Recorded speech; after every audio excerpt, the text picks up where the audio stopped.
미라클 모닝 애청자 여러분 안녕하십니까? 오늘서부터 한 주간 동안 저는 성서 침례교회에서는 기성교회와 달리 안 하는 것들이 있는데 그것을 왜 안 하는가 하는 내용을 전하려고 합니다.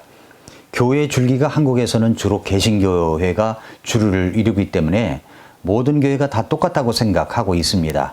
그리고 교회는 천주교에서 종교개혁을 하여 나온 교회들이라고 생각하는 사람들이 대부분입니다. 그러나 교회가 천주교가 있기도 전에 진정한 성경적인 교회들이 있었다는 사실을 아는 사람은 그렇게 많지 않은 것 같습니다. 마태복음 16장 18절에서 또 내가 네게 이르노니 너는 베드로라. 이 반석 위에 내가 내 교회를 세우리니 지옥의 문들이 그것을 이기지 못하리라 말씀했습니다. 주님은 내 교회를 세운다고 하셨습니다.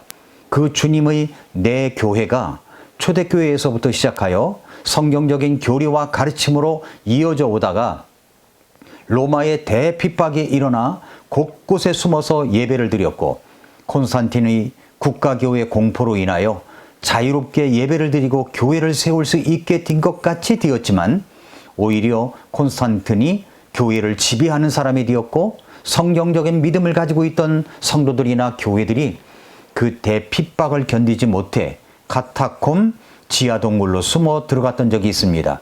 그 흔적이 지금도 이탈리아 로마에 가면 실제로 있습니다. 그렇게 피 흘린 역사를 통하여 성경적인 교회들은 이어져 왔었습니다. 그러다가 천주교 신부였던 루터나 칼빈이 종교개혁을 일으켰고 그렇게 해서 루터교회가 세워지고 장로교회가 세워지게 되고 성공회에서 감리교회가 나오게 되었고 등등의 교회들이 세워지게 된 것입니다. 그러나 침례교회, 베프티스트, 아나베프티스트들은 그런 모든 핍박에서 그리고 박해 속에서 중세 암흑기 시대에 5천만 명이나 천주교의 핍박과 박해로 죽음을 당했습니다. 그렇게 피 흘린 발자취를 통하여 교회가 이어져 오다가 종교개혁과 함께 숨어서 예배드리던 침례교회들이 세상에 드러나게 된 것입니다. 그러므로 침례교회는 종교개혁을 통해서 나온 교회가 아닙니다. 개신교회가 아니라는 말입니다. 침례교회는 초대교회부터 성경적인 신앙과 믿음을 이어온 교회입니다. 지금의 침례교회 중에는 장로교회를 따라가고 기성교회를 따라가는 이 교리적인 문제가 있는 것도 참 많은 것은 사실입니다. 그러나 독립침례교회들은 그렇지 않습니다. 성서침례교회도 독립적인 교회입니다. 기성교회, 장로교회나 감리교회, 성결교회, 순복음교회 예배와 성서침례교회, 독립침례교회 예배와는 형식이 다릅니다. 또 기성교회들은 하고 있는 것들을 안 하는 것들이 우리에게 있습니다. 예를 들자면 우리는 사도신경을 안 합니다. 주기도문을 안 합니다. 축도를 안 합니다. 방언, 신유, 은사 등 축사를 안 합니다. 직분에 있어서 자매를, 여자를 세우지 않습니다. 그래서 여자 집사나 여자 목사가 없습니다. 통성기도를 안 합니다. 이런 것들을 왜 안 할까요? 왜 안 하는지 분명한 성경적인 이유와 확실한 말씀을 알아야 우리가 바른 믿음과 교리로 세워져 갈 수 있습니다. 그래서 오늘부터 한 주간 동안 우리는 왜 안 하는가 이것을 나누려고 합니다. 오늘 첫 번째 시간 우리는 사도신경을 하지 않습니다. 사도신경 내용은 이렇습니다. 전능하사 천지를 만드신 하나님 아버지를 내가 믿사오며 그 외아들 우리 주 예수 그리스도를 믿사오니 이는 성령으로 잉태하사 동정녀 마리아에게 나시고 본디오 빌라도에게 고난을 받으사 십자가에 못 박혀 죽으시고 장사한 지 사흘 만에 죽은 자 가운데 다시 살아나시며 하늘에 오르사 전능하신 하나님 우편에 앉아 계시다가 저리로서 산자와 죽은 자를 심판하러 오시리라. 성령을 믿사오며 거룩한 공회 혹은 공교회입니다. 거룩한 공회와 성도가 서로 교통하는 것과 죄를 사하여 주는 것과 몸이 다시 사는 것과 영원히 사는 것을 믿사옵나이다. 아멘. 이것이 이제 사도신경입니다. 사도신경. 어떻게 보면 정말 좋은 내용들인 것 같지 않습니까? 그런데 왜 우리는 사도신경을 하지 않을까요? 사실 이 사도신경을 대부분의 개신교회에서 주일마다 신앙 고백으로 하고 있는 내용입니다. 주일 낮 예배를 드릴 때, 뭐 지금은 안 하는 곳도 있는 것 같습니다만, 교회 학교에서 주일 예배를 드릴 때, 새벽 기도를 시작할 때도 하는 것 같습니다. 특별한 성격의 예배를 드릴 때 등등 예배 인도자의 재량에 따라 할 때도 있습니다. 그러나 근본주의 침례교회에서는 이것이 성경적인 근거가 없고 천주교의 산물, 누룩이라는 이유로 신앙 고백이나 암송을 하지 않습니다. 한국에서는 대부분의 개신교가 합니다. 그러나 미국에서 주를 이루고 있는 침례교회는 주기도문이나 사도신경을 하지 않습니다.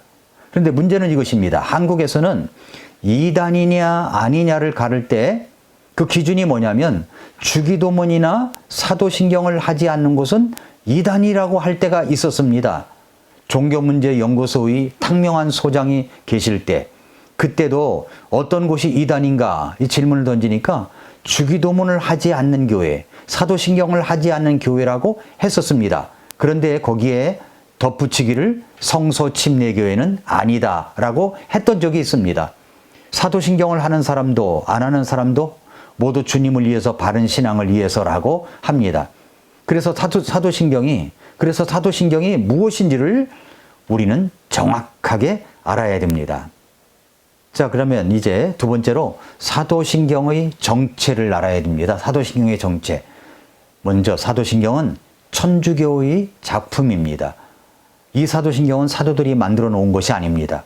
로마 가톨릭 교회의 전설에 의하면 주후 55년에 12사도가 기독교가 믿는 요점을 요약하기 위해서 예루살렘에 모였는데 베드로가 성령님의 감동에 의해 첫 구절을 기록하자 나머지 사도들이 한 구절씩 더하여 오늘날의 사도신경이 되었다고 말합니다. 또 어떤 사람들은 이 사도신경이 사도들에 의해서 제정된 것은 아니지만 사도들의 신앙이 요약되어 있기 때문에 지금도 사도신경이라고 부르고 있다고 말합니다. 그러나 이 모든 것들은 전혀 근거가 없는 전설일 뿐입니다. 사도신경이라고 하는 것은 주후 300년 이전에는 없었습니다. 신약교회의 역사를 보면 주후 100년까지는 사도들이 살아있었기 때문에 이런 사도신경 같은 것은 필요가 없었습니다.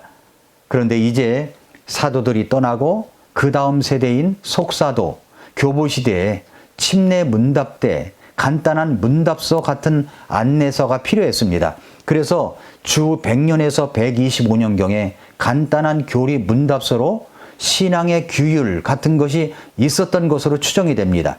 어떤 사람들은 주후 170에서 180년경 현재와 비슷한 사도신경이 있었다고 주장하지만 이것은 가설에 불과한 이야기입니다. 역사적으로 볼 때 325년의 니케아 신조, 381년의 콘스탄티노플 결의, 431년의 에베소 결의, 451년의 칼케돈 신조 등은 역사적으로 교회회의에서 사도신경을 제정했다거나 사도신경을 제정했다거나 합의했다는 기록이 전혀 없습니다.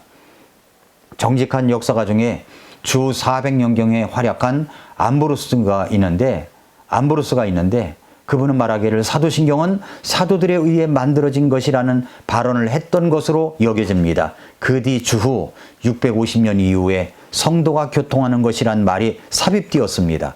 이런 것들을 종합해보면 오늘날의 사도신경은 주후 750년경에 로마 가톨릭 교회에 의해 완성된 작품이라는 것을 확인할 수가 있습니다. 그러므로 사도신경은 결코 사도들의 작품이 아닙니다. 콘스탄틴의 국가교회 이후에 로마 가톨릭 교회가 조금씩 발전시키고 보완하여 완성된 것이라고 말할 수가 있습니다.